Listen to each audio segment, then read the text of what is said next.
but I'm focused on making sure that kids can be the main characters of their own lives. Who were you as a kid or as a teenager? And I know that you're super young as well. Yeah. What young people need to focus on is the combination of whatever deep personal passion they have and whatever frustration is happening at their local level. My mom always says that when she goes, all of my fears should die with her. And I think that that's kind of the definition of hope. So that combination of passion and frustration really relies on focus and on curiosity. It's to say, I want Black girls to be the main character.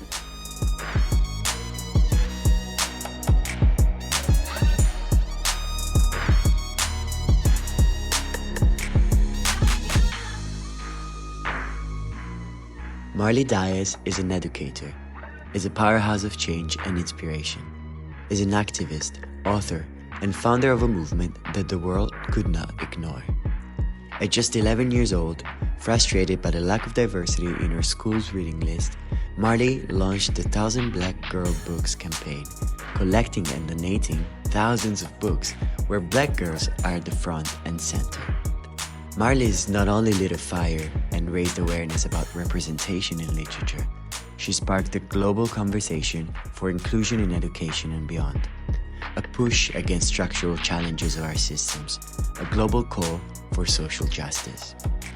Marley is also the author of Marley Dias Gets It Done, and So Can You, a precious book sharing insights on how to be the change we want to see in the world. In this episode, let's dive into the story of how Marley is rewriting the narrative, one book at a time. And usually we start these conversations and all the episodes with one question to our guests, which is, who were you as a kid or as a teenager? And I know that you're super young as well. Yeah, so as a kid, I feel like kid is better. Maybe this question is a bit like that, but let me rephrase it and say, how would the Marley of 60-year-old, 70-year-old Marley describe the 20-year-old Marley or the teenager Marley? I absolutely love that question. And I think it would surprise a lot of people to know that I was a very, very shy child. So I'm an only child. I have no siblings. And it's just my mom, my dad, and I. And I was a voracious reader and bookworm. So I think that Marley, 6-year-old, 7-year-old Marley would be very surprised to see that I'm quite an outgoing person, that I enjoy public speaking. But some of the things of me enjoying my alone time and being, a big dreamer and a big thinker has stayed the same. But yeah, I used to, anytime I had to get up on stage or introduce myself to a group of adults, I would just start crying. I'd be like, hi, my name is Marley. I couldn't get through a sentence. So I think 6-year-old me would be very impressed with my ability to even do an interview like this. But some things have stayed the same, which is always, I think I've always known that I am a passion first person, if that makes sense, where if I didn't want to do something, I was very much I'm not going to do that.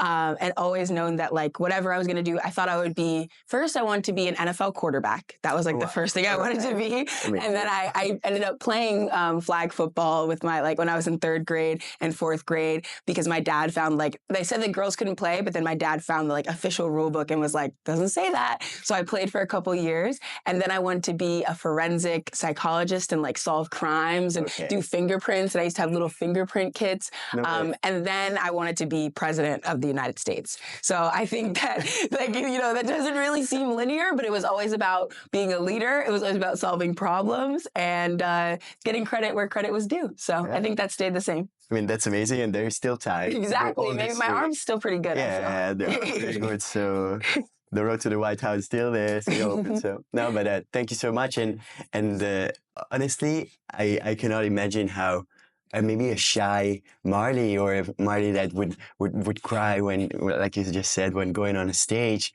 would do something so powerful and so meaningful. Thank you. Like what you're doing now and what you started when you were 10, 11 years old. Yeah. While also preparing for this interview, of course, we went through so many stories that you shared, and I think one of the most significant and what really started what you're also doing now is what happened when you were at 11 years old, right? Yeah. So I would like to, if you're okay with that, if you could share what happened then, and how did that make you feel? Yeah, absolutely. I love that question. So like you said, I was an 11-year-old. And as I mentioned, I've always been a bookworm. I've always loved reading. My parents would try to punish me and say, go to your room and read. And I'd be like, I slam the door. I'm like, I don't care. Like, I can stay in here for, days on end. So I grew up in a home that always valued reading. And especially because my mom is an immigrant from Jamaica, she grew up in a very rural part of Jamaica. She grew up only having access to the Bible. That was the only book she'd ever read until she was 13 years old and immigrated to Boston.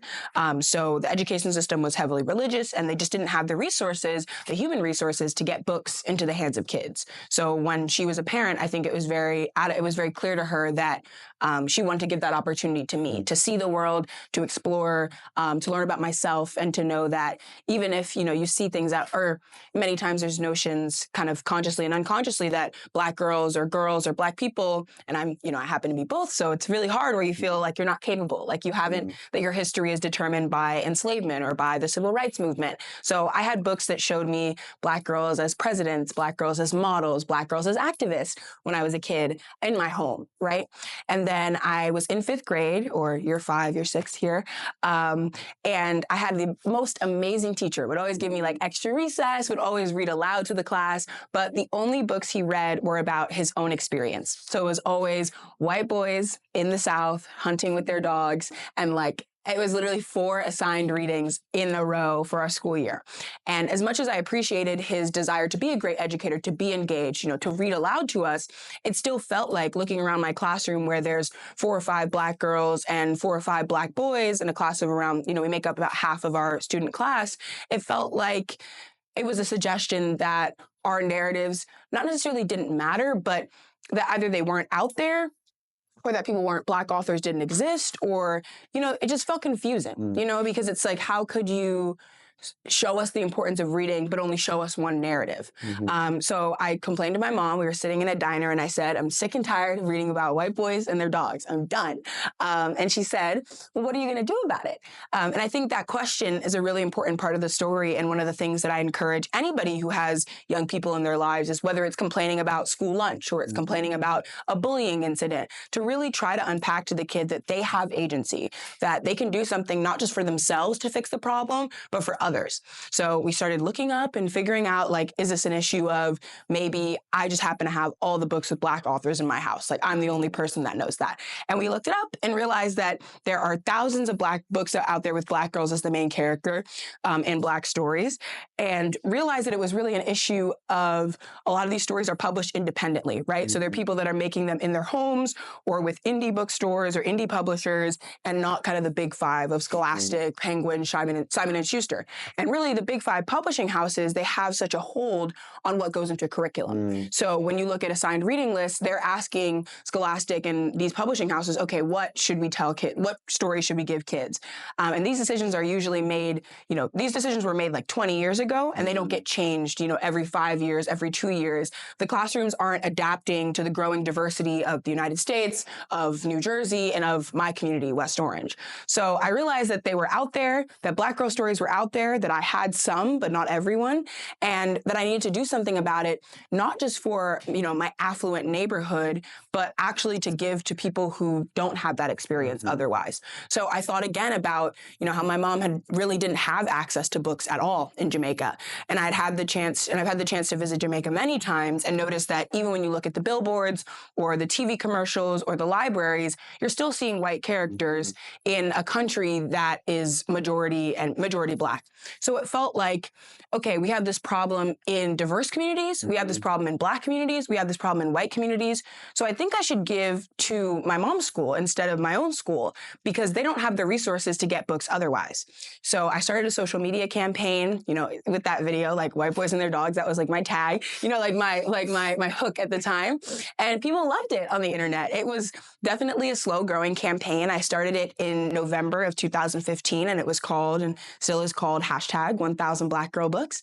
And over the course of kind of that winter and into February of 2016, I gained a lot of notoriety from educators, really. And I have to thank teachers for knowing and empathizing with the idea that classrooms should adapt, that every child deserves to be the main character of their own lives. And that's kind of one of the big mission statements of the work, is that if we don't show kids themselves, and particularly Black children, especially outside of the narrative of enslavement and of the civil rights movement, which are the two kind of big American historical and social pieces that we use to tell Black stories. We only show us as oppressed, as harmed, as beaten down.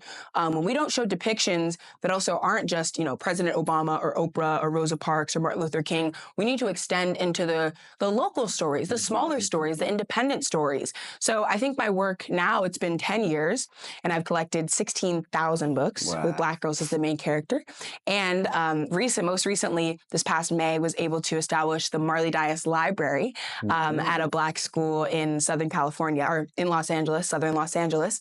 It's really about making sure that, like, when I get to go to that school and collected 650 books for those kids, and came to visit them, that's the exact, like, beauty and the kind of essence of the work that you want to do, is to show kids, both through my own physical presence, that, hey, like, you can do it too, you can make change, and then also give them books that talk about, the history of hip hop music, or have poems about basketball, about soccer, about Black athletes. Really just let them know that, they have the right to dream. They have the right to learn, and that diversity is, especially, and I don't know if you're going to ask about it, but, like, with all the DEI attacks and the ways that diversity is being weaponized, it's a part of our society that we cannot change. And it's a part that, when we embrace, I think really brings out the beauty in everybody. So, that was a little long-winded, but yeah, that's what my work is. And that's the story of how it came to be.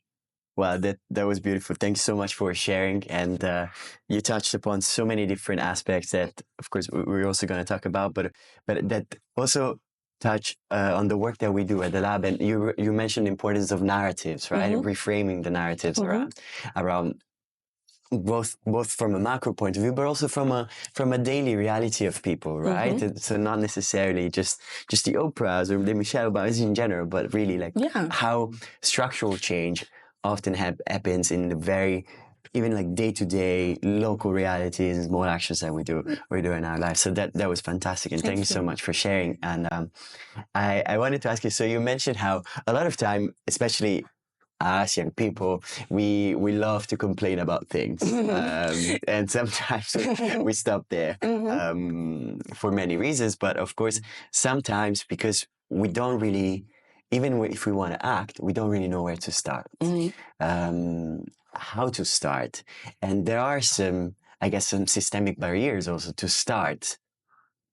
Sort of like walking the talk when it comes to this. So I wanted to ask you two questions. First one, what was, and I guess you mentioned it partially, but what would be an advice that you have for people especially young people, that have a fight, that recognize that something isn't sitting right with them and want to start? So what advices would you give to them?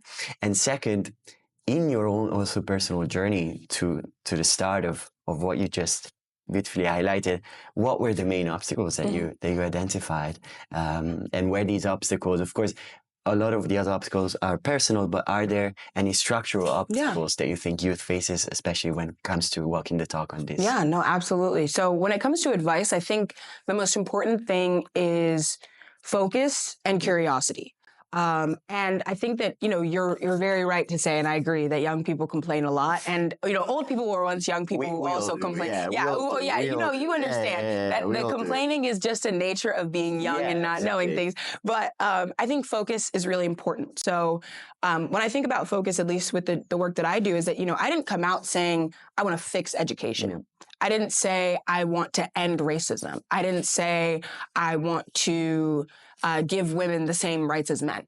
Instead, what young people need to focus on is the combination of whatever deep personal passion they have and whatever frustration is happening at their local level.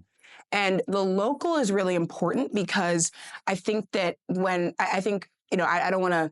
want to make sure that I still remain clear on this, but I think that when we don't think locally, we end up losing the sense of either the difference between activism and the difference between charity. And this is something that's really important to me to explain to young people, is that when you hear statements like end poverty or end world hunger or fix climate change, and we oftentimes, especially in the youngest messaging we give to kids, we frame these issues so big. We show them on a global scale. We show them photos of kids in Africa that are struggling. We show them photos of, worldwide genocide, humanitarian conflicts happening in Eastern Europe or in the Middle East, we don't show them what's happening in their own communities.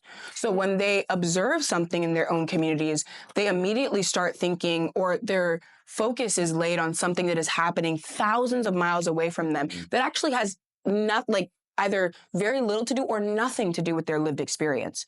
So when you create something that doesn't have anything to do with your lived experience and is not tied to your passion, you're not going to be able to do it for very long.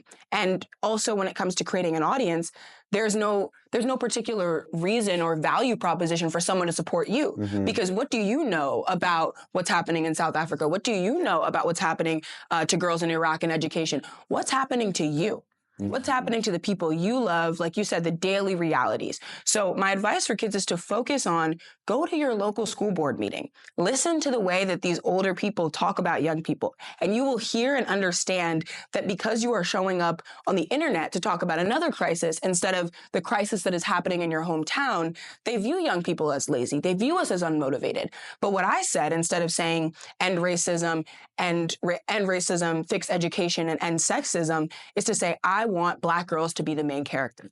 So creating something that is constructive, creating something that is not, like, protest is useful, but protest is something that I think particularly for Gen Z is not always used in the right direction necessarily, or is not used for local causes. That we should use protest for things in our actual community. So for young people, I'll go back and say it's focus and it's curiosity, and the kind of focus piece is about being on the local level, understanding the problems that are happening in your own community. And then to get to curiosity is to say, if you want to think about things that are happening on this big level, you have to actually read about them. You have to watch videos. You have to watch documentaries. Sometimes you have to go to the places. You can't use social media as the tool to understand social problems. Social media is a performance. Social media is an algorithmic kind of attention-grabbing machine that in reality, it's going to be going to a library, talking to a librarian, picking up a book, and reading about the history of a conflict that will allow you to be motivated enough to consider that thing worth fighting for. You understand that, you know, the internet is designed to make us upset, to make us react, to make us feel like, God, the world is so messed up. But in reality, curiosity is what should be fueling your work. So that combination of passion and frustration really relies on focus and on curiosity. So you should be thinking about things that you're deeply passionate about. Let's say it can literally be like video games. It doesn't have to be something that feels morally righteous in many ways. If you like to dance and you notice that there are not a lot of local art studios, or there's not enough physical space for people to dance, you can raise money for a dance studio in your hometown. If you don't like your school lunch and you feel like it's poor, you can learn about the history of who's providing your school lunch. Where is it coming from? How much money does your school spend on it? And then create a petition to sign to get it changed. You have to understand that when we're facing adults, they aren't going to view us like we are experienced or like we really understand. And it's an unfortunate reality, but when we have that passion and that frustration, that lived experience, and then something that deeply drives us, and we use focus on our issues, we're focused. You do not need to, no one person can end poverty, except for the billionaires. No one person can end poverty, is using the combination of passion and frustration and really doing the best to be as prepared as possible for moments. I think that, you know, luck and preparedness really meet themselves so beautifully in my activism, because even for this interview, like, I read about the Beyond Lab. I know what you all do. I know what each of you all, like, I know what you do. And I think it allows you to step into moments and be prepared, because I'm not here to just talk. I'm not here to talk about just racism. Or I'm not here to talk about feminism or here to talk about education. I'm here to talk about Black girls and what happens to schools and Black girls, and other people connect with it because they know that it's my real experience. So then I guess when it goes into the systemic challenges, like I said, young people and young activists were used as decoration. That's the first thing. So sometimes there's events where it's a youth summit or a next generation summit or future of tech or future of education. And they bring young people, or they celebrate young people, and they don't give them a microphone. Or if they give them a microphone, it's for 5 minutes. And it's 5 minutes with a script. And it's 5 minutes that they use on all their social media assets and all their pictures. But then they don't give you any money. And then the other thing is that we aren't given, because we're framed as having, our lived experience is not framed as professional experience. But I think, you know, if you took my resume and took my name and my age off of it, it would be the resume of a 50-year-old. activist.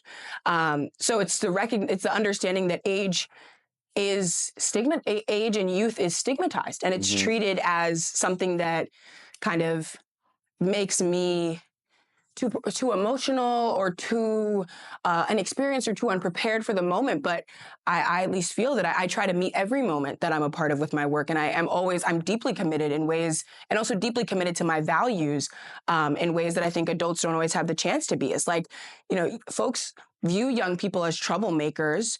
And I don't think that being a troublemaker is that bad of a thing. John Lewis, an amazing civil rights activist, said that we should make good trouble. That, when you think about the civil rights movement, it was started by a group of young Black people who were all college students in their 20s. The people that integrated and sat at those lunch tables were all 20-year-olds. So I think that oftentimes troublemaker is associated as a negative thing, but instead organizations, and I mean, even my experience here with the Young Activist Summit, they're celebrating troublemakers. They're celebrating all of us, people that called out lies, people that used that focus and that curiosity to create something good in our own communities. So it's that kind of decoration. It's treating real life experience as if that's inexperience. But, I don't think that if I worked for my congressperson for every year that I've been doing 1,000 Black Girl books, I would understand more about, education or Black feminism than I do with the work that I do.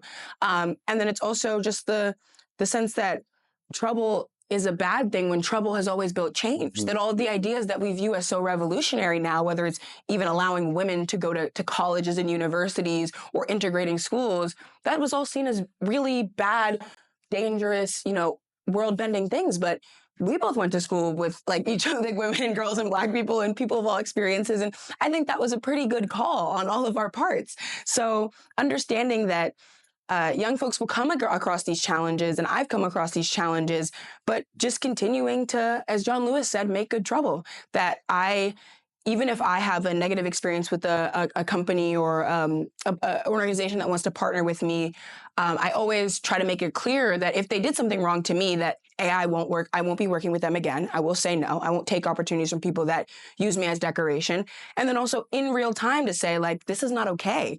And that I hope that if you do further work with young people, that you don't continue like this. Because I feel like if I have that sense of bravery and I have that voice, I should use it.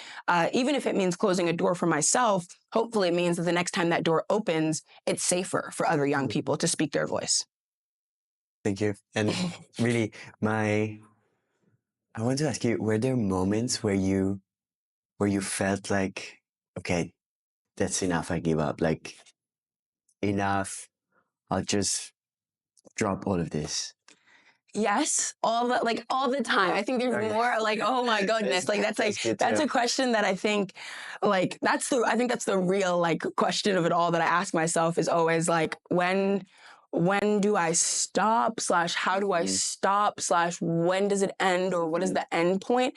But I think for better or for worse, this is probably my purpose on this earth. I feel like the way that I don't make very much money from what I do. It's not activism. It's not like a banking job. But I think that, when I started this at 10 years or 10, 11 years old, I wasn't thinking that I'd be here in Geneva, having received an award from the UN, now coming back and getting to talk about all the things I've learned, to be a student at Harvard, to have Donald Trump as president the second time. I didn't think any of these things would happen, but I feel like I have so much more to be grateful for than to be scared of. And I think I'm truly one of the lucky ones whether it's the companies I've worked with or the people I've met, or even you all in this room, it's my enthusiasm is felt. My passion is received. And no matter where I go, even if I were to quit and become a teacher or to become a writer or to become a politician, I think I just believe so deeply. It's just a part of me, where even if I didn't start 1,000 Black Girl Books or I ended it at some point, I know that this mission of helping kids feel seen is just a big part of me. For example, it sounds silly, but I was the first day I got here to Geneva for this time around, I was walking around and I was just what am I doing here, dude? You just took a flight. You take a red eye and you just wake up somewhere else. It was this is not maybe I should have just been home. And then all of a sudden I heard a bunch of children laugh, and I turned the corner, and there was a school and kids were playing.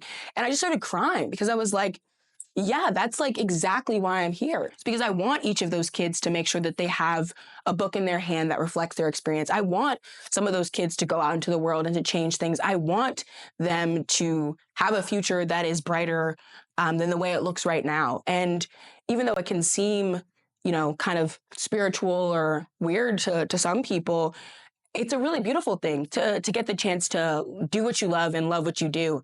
And to get to do that at such a young age, I think is so deeply beautiful that like I'm only 20. So sometimes I'm like, I'm only 20. Yeah. And then other times I'm like, I'm only 20. So it goes back and forth, but ultimately there's so much to be grateful for. Like there is, I think there's too much for me to ever be a person that spreads doom and gloom. Like I'm always here to make people hopeful. And I'm always here to support young people. And if I was, even if I was literally like unemployed, just freelancing around doing whatever, I think that would still probably be like my mission. If I was like, even if I was a model, like a high fashion model, maybe I'd be a model with a cause. Like, I don't know. I don't think that I was raised and I grew up around so many people that believed in me that I just want other kids to have that belief in themselves and have the opportunity to go out into the world and do what they want to do. That's very powerful, and I can just echo that. Your energy is felt, and I think when someone shares something so authentic, that's when the magic happens, and that's what beauty happens. We touched on so many points that I would like to discuss with you upon. But so you mentioned a few times the word purpose, and so I work a lot with young people. I'm a young person myself, and I will say also, but something that I notice is that there's a lot of young people like you that already identified their purpose, and they identify sort of like the direction they want their life to go towards, and they're actively pursuing this purpose, and then giving all their 100% to it, and all their energy and passion, like you, for instance. But there's also a lot of young people that do not know yet what their purpose is. Maybe there's a bit of fear sometimes that, okay, what is the meaning of it all? What's the purpose of it all? I don't have a fight. I myself cannot make a change because I don't feel that I have a purpose, and I don't know what it is. I don't know if I'll ever have it. And this a lot of time results into sometimes frustration, but also withdrawal from what the sort of the common good or like social aspirations would be. So do you have any maybe like words of advice for these people? Yeah. My words of advice is to be patient. To give yourself the chance to breathe. Like, I think, one of my favorite directors is a woman named Ava DuVernay, and she wrote the introduction to my book in 2018. She made amazing films like 13th and Origin and The Wrinkle in Time, whatnot. But she didn't start directing until she was 35.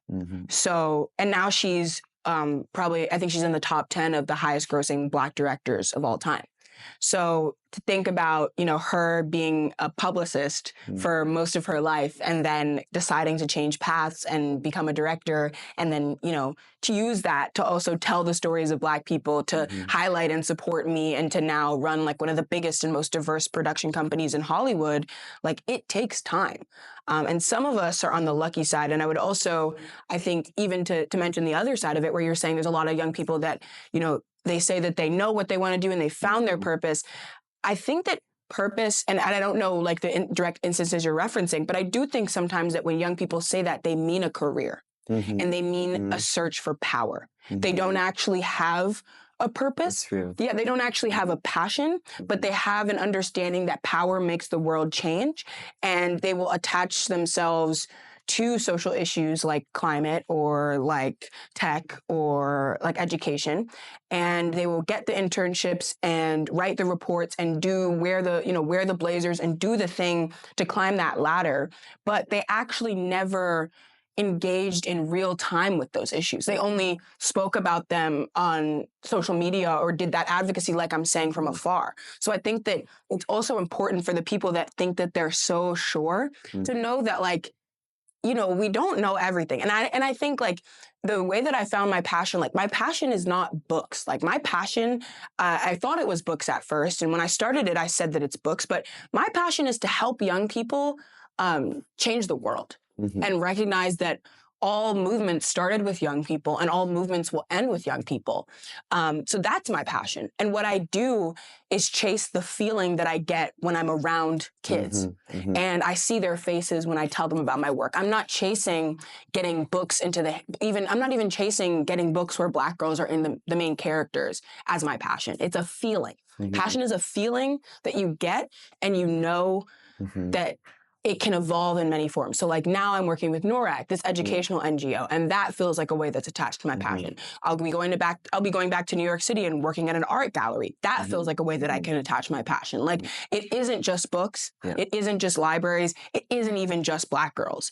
For me, my passion is mobilizing youth and being not just independently being an example, but being, like I said, an educator, showing them that, you know, history has a much more beautiful side to it that shows art and performing arts and literature and sports. Like culture is a beautiful thing. And our cultural history, I think, shows more rights than wrongs. And oftentimes the rights just aren't committed by the history makers. The rights are often committed by the victims of great tragedy, great pain, great oppression. So rewriting the history books and fighting this kind of war against memory where we aren't institutionalizing or giving young people access to the full scope of how beautiful human life is, how beautiful it is to be a person on this planet. So then they go out into the world and they chase power to create realities that are still unequal, and just to have the highest title attached to whatever kind of educational or for good organization they can be a part of. But like being the president of the United States is probably, and I don't want to eat my words on this clip if I ever do become the president, but it's probably not the best thing that I could do. Like it's probably not. Like the feeling of I still want to be in front of young people. So recognizing that even though being a congressperson could be great or being, in politics could be amazing, it right now doesn't feel like that's where I'm going to make the most impact. It feels like being elected would be a great feeling, but it doesn't feel like leading a country like ours would be a great feeling. So having to recognize that within myself. So for the young folks that don't know on the other side of it, it's so hard to describe because it feels, I think so much of our world is like it can be so disconnected from like our senses and like our feeling like being happy, but chasing joy even if it looks untraditional, chasing joy if it's literally like solving, like for me, big joyous moment was like teaching other kids how to solve Rubik's Cubes. I know how to solve Rubik's Cube. I love teaching little kids how to solve them. That's one of my favorite things to do because it makes them feel like they can do something.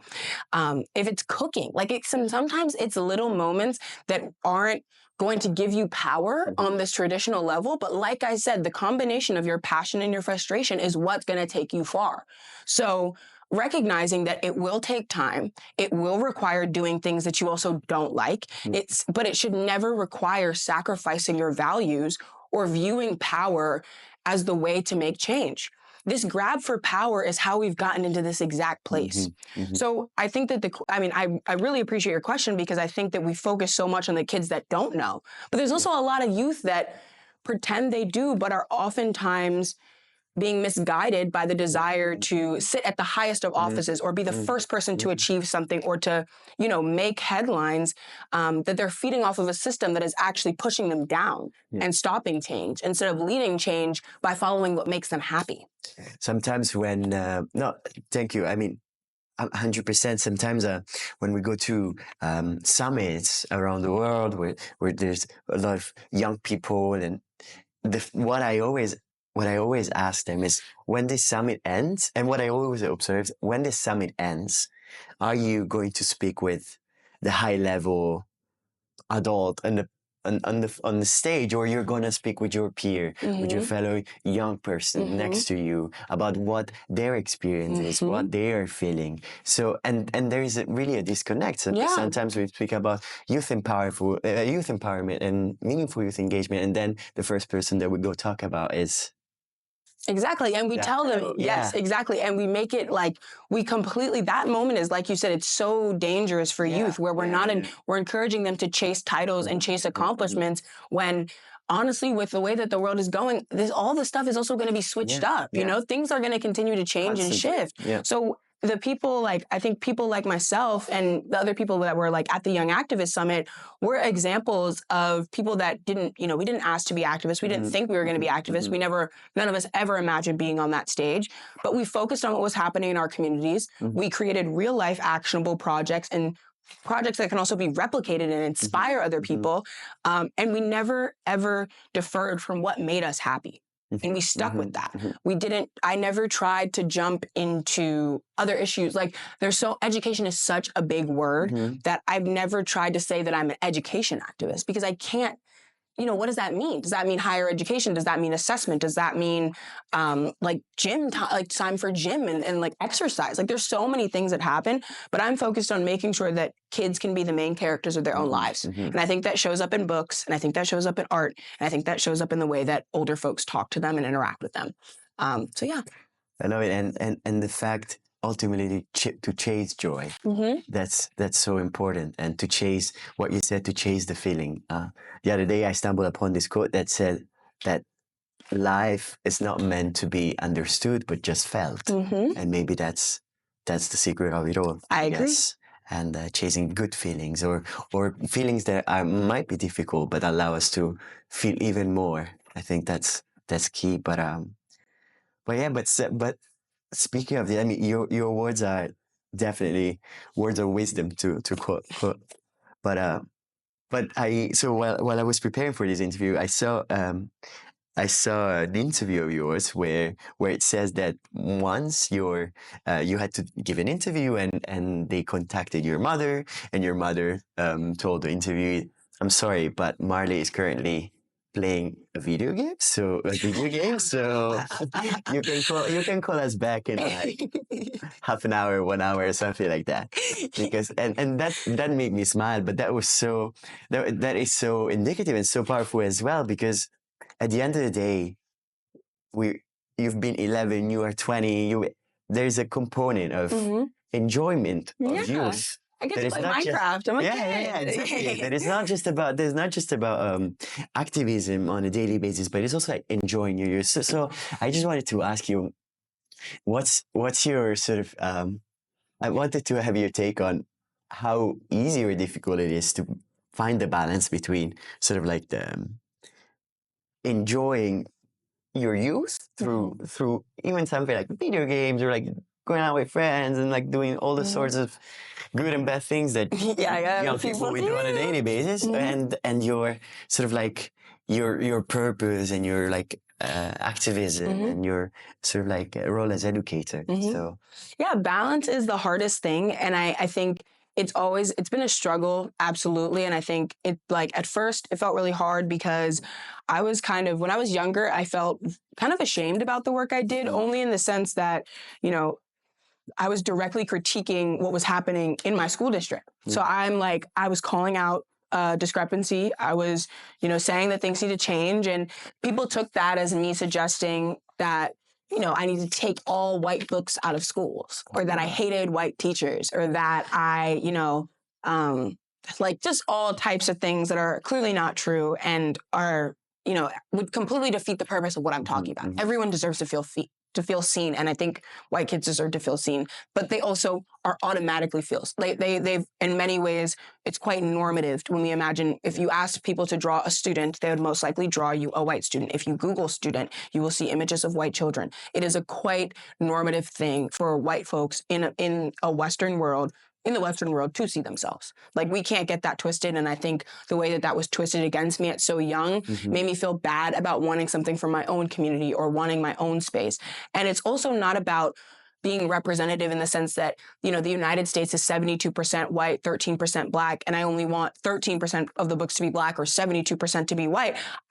I don't see representation as working like that. You know, it's not a mechanical thing where if we just insert those stories, we will somehow transform the United States. Because if we did that, then only 1% of books would be Native American because the United States wiped out the Native American population. So it just doesn't work like that.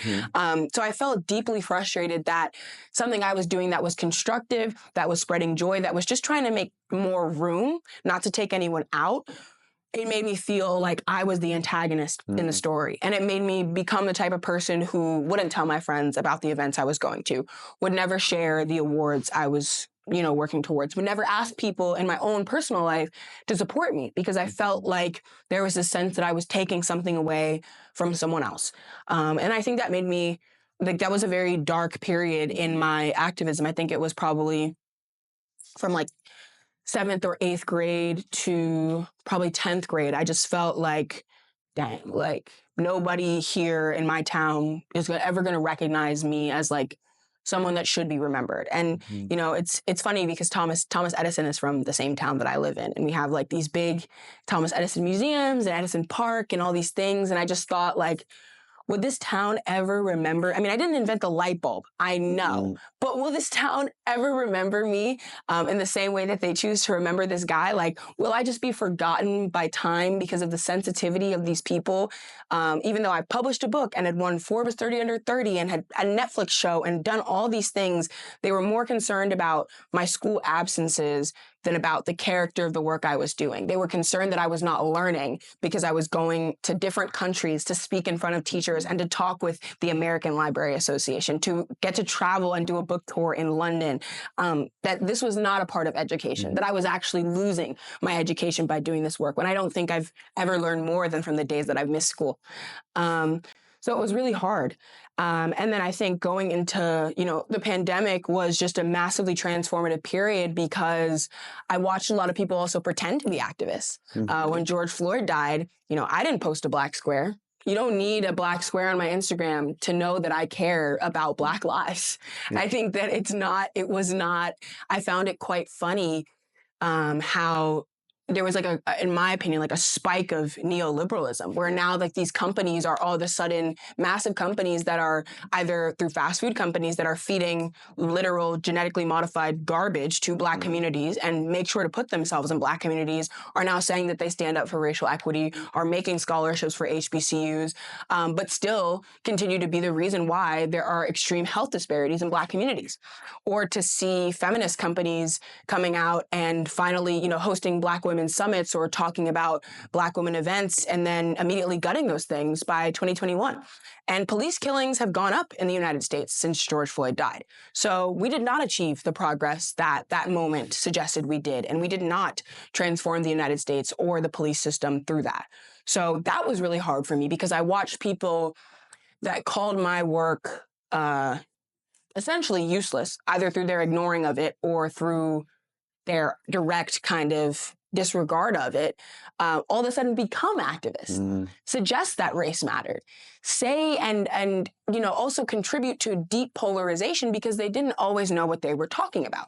They weren't being curious. They were looking at headlines and feeling emotional reactions and saying things about the history of the United States that also made people on the right feel blamed and attacked in a way that my work doesn't make, people feel. Like I sit all the time, I'm on like planes sitting next to like really old white men and I tell them about what I do and I can tell they're Republicans or conservatives and they're like, that's awesome. Because I don't sit there and go, you white man, you are the reason why I don't see myself. You are the problem in the education system. No, this is a problem. This is a money problem. This is a rich folks problem. This is a class problem. And my ability to reframe and adapt was just pushed aside by people that were able to kind of clickbait and contribute to this deep polarization, or people that were willing to take corporate sponsorship to talk about Black issues, but wouldn't do that in their communities. So that was a really deeply frustrating time for me because I was ready to act, but acting required sacrificing my values. And at the time, it might have looked like silence, but it wasn't. It was my kind of counter protest to this rise in a neoliberal kind of corporately sponsored activism. Like activism cannot be corporately sponsored. I don't believe that. So I felt in that moment like, wow, like how am I going to get out into the world and do things now if I have to say like if I have to say these words, but sponsored by Coca-Cola? Mm-hmm. Like I'm not doing that. And that was really hard. So coming out of the pandemic, I was really unsure if I was going to apply to college or not. And then I was like, you know what? Let's see. So I applied to 7 schools and I got into Harvard, Yale, and Duke. So that was a good sign. Flex. Yeah, that felt like I was like, okay. So even if my own school was like, you're not going to get in, you can't do this. Mm-hmm. I felt that my, ability to be a return on investment was, that's what college is. If you get into a college, it's because they think you're going to do something good with your life or you're going to make money. But that's not what I do as an activist. So sorry, Harvard. I don't have much money to donate you.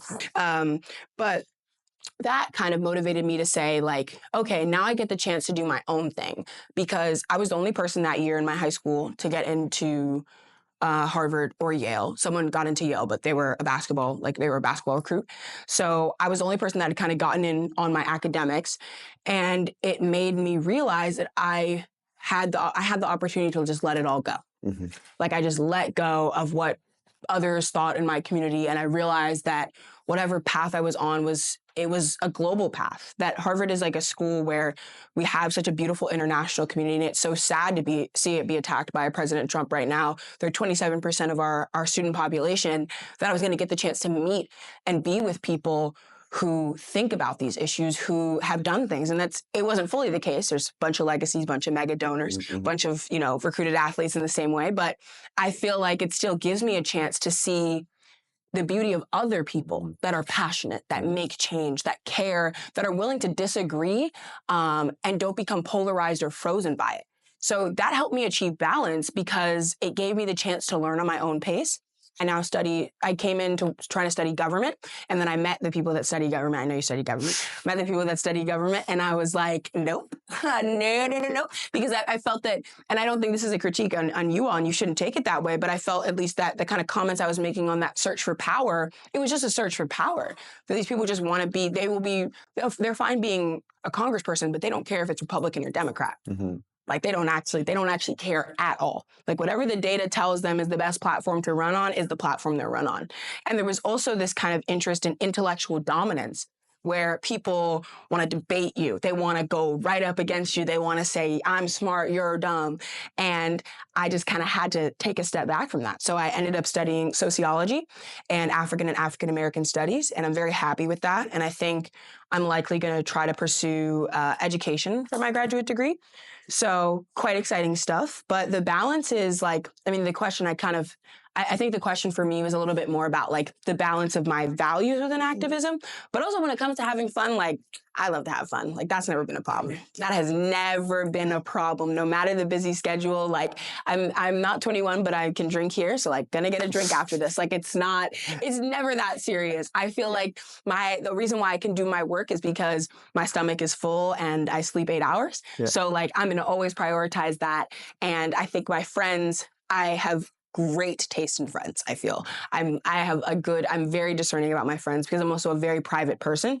So all the people that I met my best friends from Harvard within the first 2 months. And like, I live with them.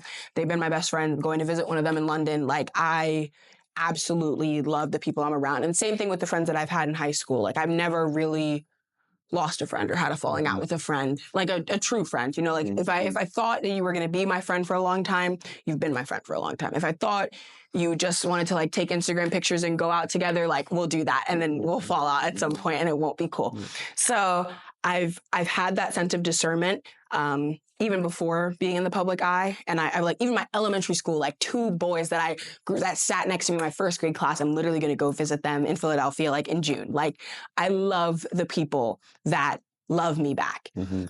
So that has always, and they encourage me to be silly, and they know that I'm a literal clown. Like my friends will be watching this clip and be like, girl, like they don't even know the half of what you are like, and like when I'm not working. But like I said, I chase joy. So it's like, I don't feel bad about not doing, saying yes to every event or saying yes to everything, because it's like, the impact doesn't go away. Even if I did stop right now, or even if opportunities didn't stop coming, it's not like what I did in the past didn't matter or that it didn't change any lives. It did.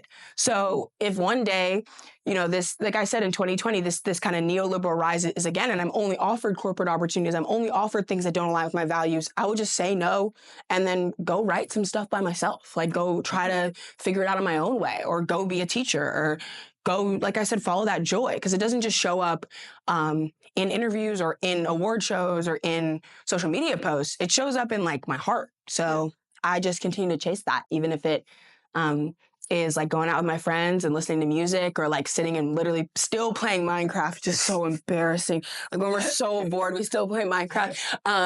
But I will do that. And then I can also just go visit like my local elementary school and read to kids. Like if I feel like I'm not doing enough, like that's enough to go show up in physical space with people. Yeah. So yeah. Of course. I mean, thank you for sharing. And because sometimes when we see, at least in the public eye, a life like yours, an example that you give to so many people around here, I'm wondering, but what is your relationship with messing things up sometimes? Because we're also young people, and we like to party, drink, whatever, but we're also very serious, and we have a purpose, and we coexist. All these feelings inside of us coexist, and especially, I guess, the role that you cover as an activist, as a role model for so many people. Sometimes even maybe the anxiety of having to perform at the best of your abilities all the time might be also tiring, and not true, because it's not the reality of people, because we're all humans after all. So, but thank you for sharing this, and I love how, again, like this idea of balance is really dependent on. I love how you highlighted that this idea of the balance is dependent on many different things, among which the impediments from structures that we have in the society, right? From the colors of our skin, or our sexuality, or where we were born, and the resources that we access, and the fact that even though there are some SDGs or the face of a young person or whatever, it's really not about just the promotion and sensitivity, but it's about in changing the system at its core. I really appreciate also the example that you gave on the education, right? So who establishes what is the right educational systems or not, right? When you said I learned more about not being in school, not a promotion, just stay in school, guys, kids. Stay in school. but yeah, no, and also thank you for being this open about the times of where you felt also, sometimes the isolation of your role, when you were saying that you were not really maybe sharing your personal life, even this sense of guilt that sometimes it's really not feasible, but it's definitely real. But I wanted to ask you something. So a lot of time we see that at work there's this slogan that says, okay, you younger generations, future generations will have the responsibility of fixing what we messed up. And this makes me mad all the time. Yeah. All the time. Yeah. Why am I? Who am I to why should I fix the problem that you're my mom, and you say like I'm not your mom. Yeah. I don't know. I don't know what I'm doing. Yeah. I feel like a lot of time is covered under sort of claims of I'm giving you agency, I'm giving younger people agency and future generation agencies to make that change. But sometimes I feel it's a bit of a hot potato that is being thrown across generations. Absolutely. And I wanted to ask you if you ever shared this feeling, or if you see it from a different point of view. I could not agree more with that. I find it so frustrating, because young people are the present. We are not the future. In the future, we are old. So the young people, it literally doesn't make any sense to me. I find the statement confusing, because I get that you're trying to say that young people are the future leaders of organizations, because we have systemic barriers that don't allow young people to lead when they are the most passionate or engaged. That's what I hear. It's not catchy. So we say young people are the future because we're not going to give them the opportunity to have power until they are 35 plus. But young people are the present. Young people are, and when I say present, I mean it in both meanings, that young people are both the current moment, and young people are the gift.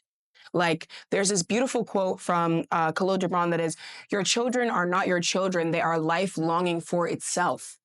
And I believe in that so deeply because there's such a, I think people have such an attachment to youth as an idea and childhood is a construction. And not to be a full sociology major, but children used to work up until like a little bit ago. And in a lot of places in the world, children still work. They don't get the opportunity to be young.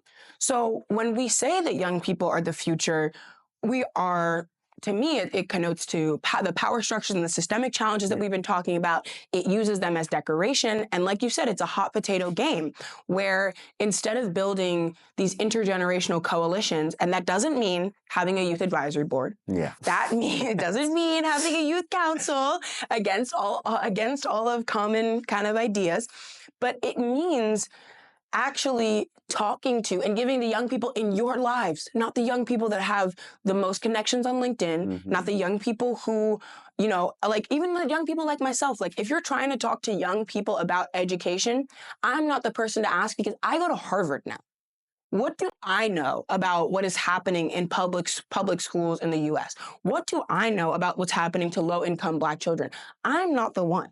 You should go and talk to the teachers there, say what kids, and not even talk to the teachers. You should talk to the students yourself, but you can talk to the teachers and say, what kids do you think, have you seen that are interested? What kids do you feel are passionate? Go be in space with people. And I think the pandemic has kind of lost this because we've digitized so much and we've made so much of like an application system out of everything where we don't even consider that, we don't consider people whose English second language. We don't consider people who simply just don't have someone that's going to share these opportunities with them.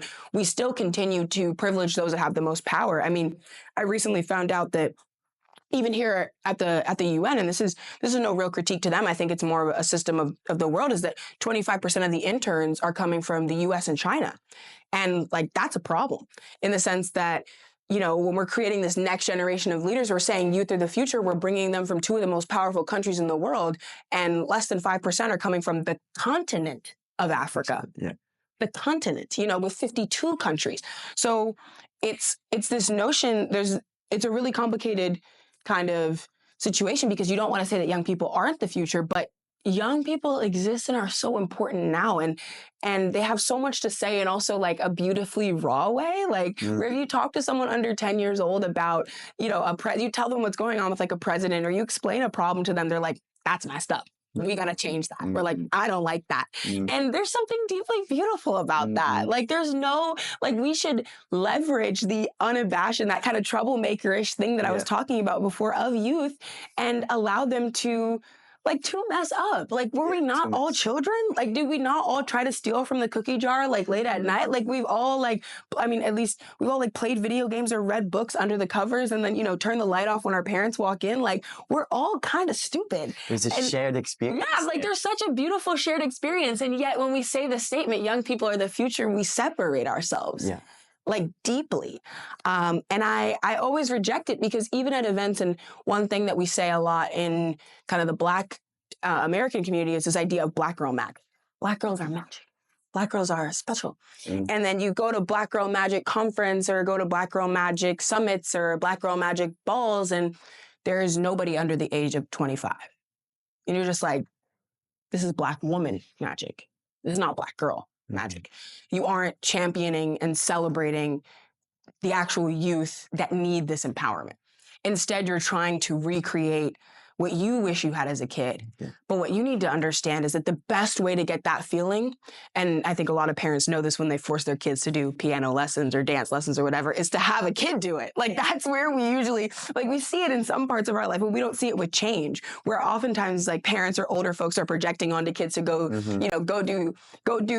go achieve this thing that I couldn't achieve, but never for change making. Never for giving back to others, and I think that, especially when I talk to people and they're like, I wish my kid was like you, it makes me so upset because they can be, and they are. They are more like me than they are not. And even if they literally sit all day eating hot Cheetos and playing Fortnite, I still believe that they are more like me than you are. Because if you think that I am the exception, and not the norm, you are a part of the problem in that way. And you might not realize it, but you are. So that's why I wrote a book like Marley Dias Gets It Done, and So Can You, is to explain in very simple terms and through pictures and book recommendations and music and all my favorite apps at the time and an activist toolkit, is that like, this was all an accident. It's a beautiful accident. And it's because I understood that young people were the present, that my mom always mobilized me to act then and now. And I'm so grateful to have a caregiver like her and my dad, who just kind of let me run wild in that way. And many parents don't have those resources. I understand that. But nonetheless, the framing that young people are the future is just one thing that we can change on a nonprofit and NGO kind of communal, organizational, and individual level to make things different. It's to say young people are the present. Young people are with us here right now. And when we go to events and we talk about the next generation, that we should have kids there that just don't, like you said, that don't know what their passion is yet. Like have the kids that to see if it sticks, but we're instead bringing kids that have already self-selected into the conversation and they already know that they're going to go out and do that thing. They can kind of live stream in, but the people that need to be there to witness the greatness are the kids that have no idea what they're going to do with their lives. And that's what sparks it for them. No, that's so powerful, and that's so true. And sometimes I wonder, so when it comes to the dialogues and words across generations, especially, do you think we lack of some not just understanding, but even words to define certain concepts? I'm asking you this because I again, in another interview that I read about you, you were mentioning how you love books because they give you words to describe things. So I'm wondering, within the intergenerational vocabulary, do you think we do possess enough sort of like shared words, or are we calling out things as they are within this intergenerational dialogue? I don't know if it makes sense. No, that does. I think that's a great question. And I would say we're not, because I find that the older generation believes in environmentalism and the younger generation believes in climate justice. And yet they don't come together to do anything about it. And I am a big fan of environmentalist as the word, because I think it's much more clear to kids what that means. And I think it's much less polarizing. I think if you ask somebody who's, on the right is maybe pro kind of fossil fuels and whatnot, but you ask them about like having parks for their dog or ask them about national parks, they'll be like, yeah, I want national parks. And that's environmentalism. But, climate justice can be a justice, unfortunately. And I mean, Black folks have always known this is a word that makes people upset. That these are words that they're useful, but not always they're not always necessary. I think environmentalism was I think that's what it is. And I think like so even now, like we say anti-racism. I don't really like, it's like a double negative to me, where it's like a no, anti is like no, and then racism is like a really bad kind of system of hate, where it's like, why aren't we fighting for equality or equity? Equity is okay. Equality is a little bit not great, because equality is, it has this, I'm not even going to do that, but equity is equity is a good one. People know what equity means, or fairness, or kind of, I don't love harmony or unity, but I use those words when I need to use those words. Where I think some young folks are, I try to go back to the old terms, where I also try to make clear, like, I'm trying to put books into the hands of kids. I don't say, I'm going to transform educational pedagogy through dialogue and engagement with youth. I don't need to say that. I just need to say, like, kids deserve books. And it's a symptom of, in many ways, the internet. And I think also kind of there's like a big knowledge gap, where because we have so many, like, academia has always been large and big and grand, but it's like, to me at least, it feels like papers and research is coming out like every day, even though it's still being defunded. So I know it's a little hypocritical, but feels like people are kind of trying to be infotainers instead of entertainers, is like how I think about it, where they're using information or they're using current events to actually just spin their own, like to get their own like attention and engagement. Like they pretend to be reporters, but they're not actually reporters. They're just people that are like, new updates in blank trial, or new, report finds, What do you all think? And they're actually just opening up a forum that creates a lot of online discourse discourse that's actually negative and unproductive because they're only reading headlines and then posting a reel about it. And then people respond to the comments and then they don't actually correct or moderate the comments. And then those people can face cyber attacks and actual like hate crimes in their real life. And that person just ends up making, $100 off the video because it was watched so many times. So that's kind of the dangerous thing, is that both generations are victims to that. But because of this kind of language gap, and because the words that we have they've transformed so much, but they mean the same thing. We are kind of getting lost in the sauce. Like, we're getting lost in, what does this mean? Like, what does it mean to be an intersectional, anti-racist, feminist? Like that should all mean the same. It should all mean the same thing. Because if you're fighting for women, you should be fighting for Black women and Asian women and Latino women. And if you're anti-racist, then that means that you would already be doing that in the thing. And you can't fight for racism if you don't care about the way that gender, like racism does exist within gender. And like, you can't be and intersectionality is the same thing. Yeah. So like, it could all just be one thing. I just care about like social justice, or like I care about social issues, or I care about my community and I want people to feel like, I want people regardless of background, or even with regard to their background, I want people of all backgrounds to feel safe where they live. And I want them to all have education, and I want, the things that we list as human rights, either in the UN or in kind of our colloquial sense, to actually match the realities of people. Like we can say that. So when we call ourselves intersectional, anti-racist feminists, we lose a lot of people. And I get the importance of those words for some folks, but I think we're at a time of deep polarization where I'm completely willing to throw those words out the window if we can see change. And I think some more people should be willing to do that too, because the sentiment and the action is what matters. And, even when people describe me like an educator should be an intersectional, anti-racist feminist. They don't need to say the intersectional, anti-racist feminist educator. We should just, you remember factoring with like algebra? Like, let's just factor all of that. Let's just combine it into one word and start actually holding people to the standards of what these things are. So people in our government are public servants, but in the U.S. government, at least, I don't know, I need to get myself more hip to global politics, but, they serve corporate interests. They buy stocks, they trade stocks. Like, you can't be that's not public service. So it's just like holding people to the basic definitions of where these things come from, instead of adding more and more words. And this research is important, but nonetheless, we're clearly at a point where what's happening in everyday lives has gotten out of hand, where I'm just at a point where I'm willing to scrap that and actually focus on making the people that are in the middle and will get pushed away from those words, understand what's going on.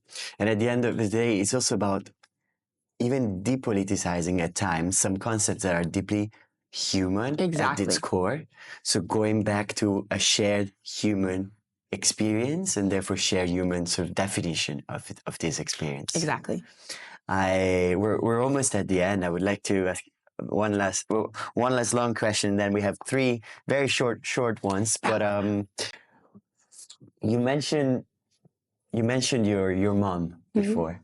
You mentioned your dad as well, and we all sort of we can be activists, change makers, as educators, but you're a daughter, a son, and I wanted to ask you what was the role of your parents, the relationship with your mom, with your dad, and yeah, I just wanted to ask you about that. Yeah, well, now you want to make me cry at the end of the interview. I'm not going to cry. I'm tough. Take a deep breath. Well, I love my parents so much. I think that they are the reason why I do what I do. And I think the best way to share the importance of my parents is to talk about my name.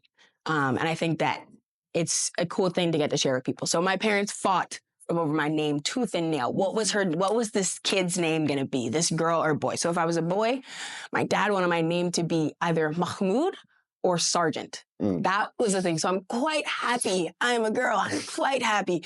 But the idea behind sergeant was he should be a leader. He should be strong. And I have a big military family history on my on that side. My cousin is actually the chief of doctrine training and command for the U.S. Army. So like big guy, 4-star general. And then my dad's uncle was in the first and only all black paratroopers unit in the U.S. military. So they fought in the Korean War. And I write on like Substack and I write blog pieces. I just wrote like a Memorial Day piece about this because on Monday it was Memorial Day in the U.S. So I think that, you know, my having a deep military history, it was the only opportunity that Black people in America had to serve, to do public service in any way, to contribute against inequality. And even though it was obviously deeply propagandized and deeply, you know, cost us all a lot, I think it shows a lot about my family being so low income, so poor. And, you know, President Truman desegregated the military in 1948. And the U.S. wasn't desegregated until 1965. So to think about the fact that the only way we were seeing progress was when our Black bodies and Black people were being used as weapons of war and weapons of violence, I think really cannot be forgotten as a legacy that's less than 100 years ago, you know, and that is in my family. And then to also watch my cousin Gary like climb up the ranks of this thing while, you know, our president chooses a secretary of defense who, you know, leaks military plans and signal chats. I'm just like, wow. You know, I have a cousin that's a 4-star general. That's the first Cape Verdean American to command Fort Benning, a land that used to be a slave plantation. Like, wow. You know, we see again how these bodies and all the things he's seen in his tours in Iraq and Afghanistan are just completely disregarded by someone who, you know, was a draft dodger at the least and a white supremacist at the best. So I don't know. So that was Sergeant. And then Mahmoud was just like, well, it sounds like a cool name. But really Sergeant, I think, is more of an interesting history. But I was also, if I was a boy, my mom wanted Marcus after Marcus Garvey. But let's talk about my actual name. So my mom's a Jamaican immigrant, like I said, and I'm named after Bob Marley. And while Bob Marley has become much of a cultural symbol for ganja or whatever you want to call it, I think that his real legacy is of love and of peace and of unity and of teaching people about the beautiful history of Black resistance across the world, and of spreading a joy that has lasted, you know, long past his life. So I think to be named after a person like that has always given me great pride. I always love meeting Jamaicans or meeting Caribbean people anywhere in the world, and they immediately recognize my name, and they also see what I do, and they see how deeply connected that is. And I don't think it's something that can go without saying that, you know, Bob Marley, I don't know what Jamaica, the state of Jamaica would be without a man like him, without someone who has a song like War, who has a song like Buffalo Soldier, who has a song like I Shot the Sheriff, someone who called out injustice, who united the world and did it all jumping and barefoot and with many women on his arm. I think it's quite an admirable person. And I think he shows kind of that balance of like being a real person who is deeply flawed while also having and chasing joy throughout his entire life. And then my middle name is Emerson, after Ralph Waldo Emerson. And he is a Massachusetts writer, a pretty classic writer.